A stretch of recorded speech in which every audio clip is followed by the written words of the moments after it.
centuries later, Ralph M. Heinecke would receive his doctorate in biochemistry from the University of Minnesota. Upon this accomplishment, his first desire was to escape the cold Minnesota winters, and so he took a job with the Dole Pineapple Company in Hawaii. It seemed merely a practical choice at the time, but unforeseen to Dr. Heinecke, fate was steering him down a path that would lead to astonishing discovery. My assignment was to find application for the enzyme which I had developed a method for producing from the pineapple stem. Now this enzyme which I got from the pineapple, which I've been calling bromelain, they found that it had many, many other medical applications in addition.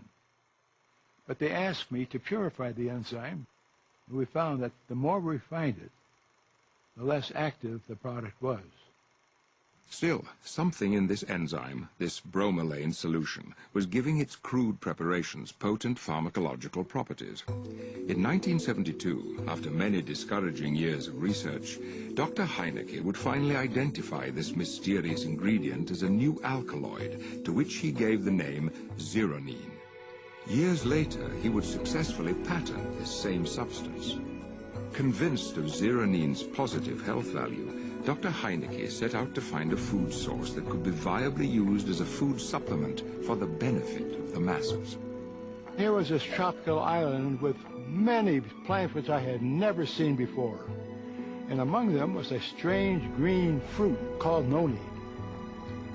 And the Hawaiian people told me that was a very important medicine. When I had tested it, it actually had more material than did the pineapple. Based on the findings of his research, Dr. Heinecke would publish key articles in several scientific journals. Within only a few years, these articles would spark the interest of a man being led on his own journey of discovery. Through the initial discoveries of this fruit, I realized the great potential. And it was when I came across a paper by Dr. Ralph Heinecke. He described in this paper the mechanism of how and why it works.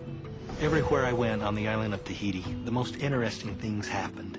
The native Tahitians began telling me stories of the nono fruit, how it helped their grandmother or their grandfather, their aunt, their uncle. But there was still a major obstacle. There simply wasn't enough fruit to support a large company. Through a translator, however, I learned that there was a super abundant supply of the nono fruit on the islands of Marquesas, nearly 1,000 miles away.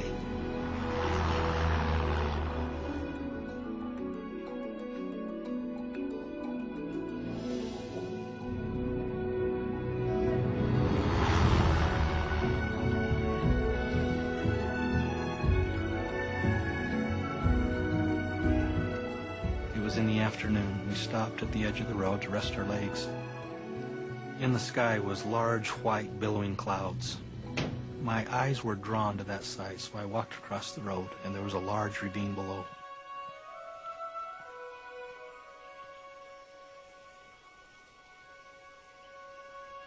It was a stunning sight.